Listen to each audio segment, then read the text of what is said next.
பேசும் கிளி. ஒரு நாள் கிளி ஒரு மரக்கிளையில உட்கார்ந்து மகிழ்ச்சியா பாடிக்கிட்டு இருந்துச்சாம். அப்போ அந்த காட்டுக்கு ஒரு விறகு வெட்டும் தொழிலாளி ஒரு பெரிய கோடாரியுடன் வந்தானாம். அவன் ஒரு பெரிய மரத்தை பார்த்து, இந்த மரத்தை வெட்டி விறகு ஆக்கலாம், இது நல்ல விலைக்கு போகும் சந்தோஷமாக வெட்ட ஆரம்பிச்சானாம்.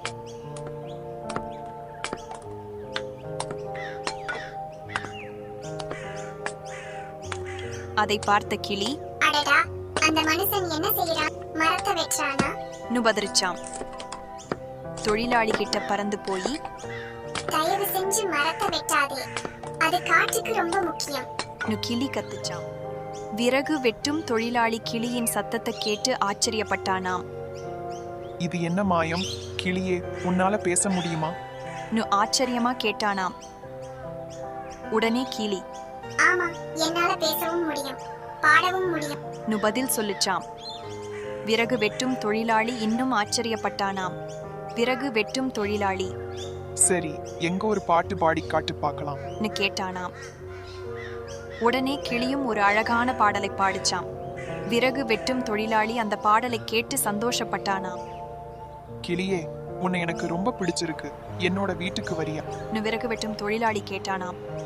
கிளி சிரிச்சுக்கிட்டே, நான் உன்னோட வீட்டுக்கு வர விரும்பல, நான் காட்டுல தான் இருக்க விரும்புறேன் பதில் சொல்லுச்சாம்.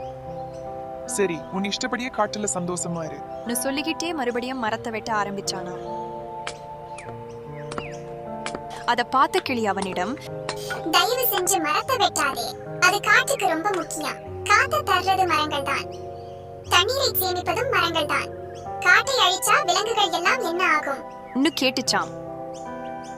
அதை கேட்ட விறகு வெட்டும் தொழிலாளி, கிளியே, நீ சொல்றது சரிதான், ஆனா எனக்கு குடும்பம் இருக்கு, அவங்கள காப்பாற்றுறதுக்கு நான் மரங்களை வெட்டி பணம் சம்பாதிக்க வேண்டி இருக்கு கவலையுடன் சொன்னானாம். கிளி யோசிச்சு, சரி, உன்னோட பிரச்சனை எனக்கு புரியுது, நான் ஒரு யோசனை சொல்றேன், அது மாதிரி நீ செய்றியா கேட்டுச்சாம். என்ன யோசனை அது, சொல்லு, என்னால முடியுமான்னு பாக்குறேன் சொன்னானாம் விறகு வெட்டும் தொழிலாளி. உடனே கிளியும், நீ நிறைய மரங்களை வெட்டாம தேவையான அளவுக்கு மட்டும் வெட்டு, வளர்ச்சி குறைஞ்ச பலவீனமா இருக்கும் மரங்களா பார்த்து வெட்டு, அப்புறம் வெட்டிய மரத்துக்கு பதிலா ஒரு புது மரத்தை நட்டுடு, இப்படி பண்ணா காட்டையும் காப்பாத்தலாம், உன்னோட தேவையையும் பூர்த்தி பண்ணிக்கலாம் சொல்லுச்சாம். அதை கேட்ட விறகு வெட்டும் தொழிலாளி சந்தோஷத்தோட, அருமையான யோசனை கிளியே, நீ சொல்றபடியே நான் செய்றேன் சொன்னானாம். அதன் பிறகு விறகு வெட்டும் தொழிலாளி வளர்ச்சி குறைஞ்ச பலவீனமா இருக்கும் மரங்களை மட்டுமே வெட்டினானாம்.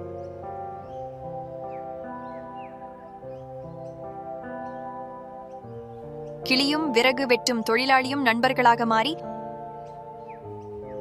தினமும் புது மரங்களை நட்டு வளர்க்க ஆரம்பிச்சாங்களாம்.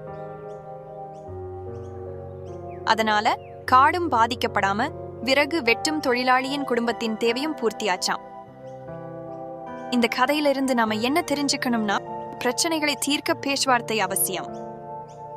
மனித தேவைகளை பூர்த்தி செய்வதோட இயற்கையையும் பாதுகாக்க வேணும்.